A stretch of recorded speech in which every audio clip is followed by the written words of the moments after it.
The rain hammered against the stained glass windows of Blackwood Manor, each gust of wind seeming to whisper a mournful sigh.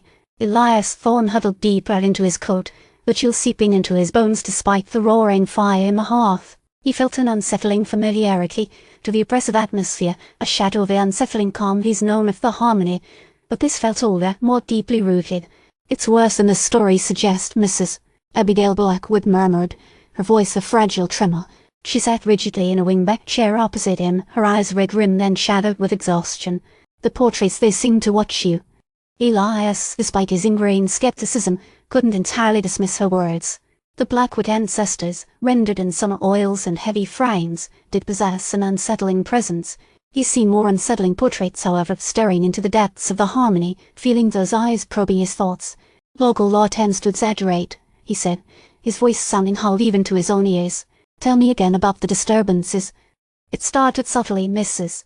Blackwood began, her gaze fixed on a portrait of a stern-faced man with piercing eyes. Objects moved. Doors creaked. Then came the whispered voices. My servants, they're frightened. They claim to see shadows." Elias had heard it all before. Claims of paranormal activity were commonplace in Havenwood, a town steeped in superstition and shadowed by the legacy of the Blackwood family. Yet, something about this felt different, more focused. "And the Obsidian Heart," he prompted, referring to the artifact Silas Blackwood, the deceased patriarch's spirit, had alluded to. A shudder ran through Mrs. Blackwood's frame. "Silas, he warned me. The heart, it's a prison, a gateway, and it's been disturbed." The library, a cavernous space lined with towering bookshelves, was the heart of the manor. It was here, Silas had revealed, that a hidden passage led to the chamber, where the Obsidian Heart rested upon a black marble pedestal. Elias, guided by Dr. Albright, a local historian and self-appointed guardian of the Blackwood family archives, navigated the secret passage. The air grew thick and heavy, laden with the scent of damp earth and something else, something indescribably ancient. The circular chamber was bathed in an unnatural gloom, the only illumination coming from the faint glow emanating from the Obsidian Heart itself. The gem, a pulsating black stone the size of a man's head, seemed to breathe with a slow, rhythmic pulse. As Elias approached the pedestal, the floor vibrated beneath his feet. The portraits in the grand hall seemed to scream. A cold wind whipped through the chamber, extinguishing the lantern in Dr. Albright's hand. The entity Silas's spectral voice echoed in Elias's mind. "It seeks release." Suddenly, a wave of nausea washed over Elias. He staggered, clutching his head as fragmented memories flooded his consciousness, flashes of sterile laboratories, distorted faces, and a sense of profound loss. The same disturbing familiarity as the harmony. He saw a figure coalescing within the Obsidian Heart, a formless mass of shadow and malice that rapidly took shape into a grotesque humanoid figure. Its eyes burned with an unholy light, and its voice, when it spoke, resonated with cosmic dread. At last, the entity boomed, its voice shaking the very foundations of the manor. "I am free." The entity lunged towards Elias. Its spectral pulse extended. As it did, a searing pain shot through his body, and he felt himself being pulled into the darkness, his senses dissolving into a vortex of swirling chaos.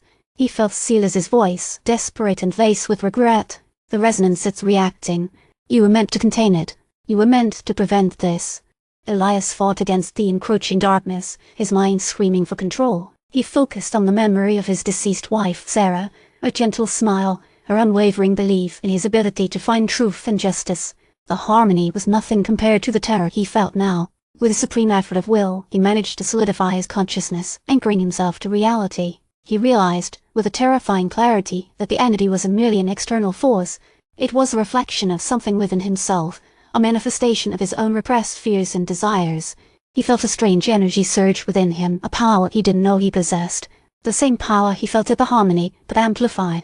He channeled it, focusing on the entity, attempting to contain it within the Obsidian Heart. A titanic struggle ensued. A silent clash of wills that threatened to tear the manor apart. Elias felt the entity probing his mind, seeking to exploit his vulnerabilities, his regrets. It showed him Sarah distorted and accusing, her voice filled with disappointment. He almost faltered, but then he remembered his duty, his responsibility to protect Havenwood, to prevent the entity from unleashing its cosmic horror upon the world. He reinforced his resolve, pushing back against the entity's mental assault. He felt his hand glow with an energy of his own, a force he couldn't explain.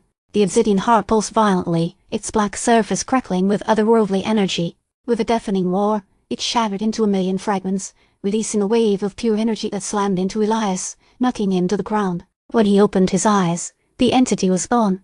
The chamber was silent, save for the crackling of the remaining shards of the Obsidian Heart. Mrs.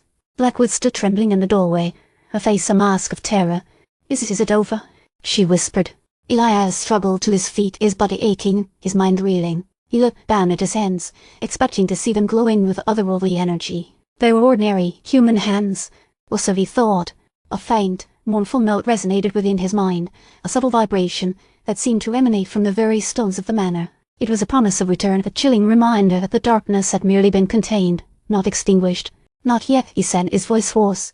"The Blackwood legacy continues."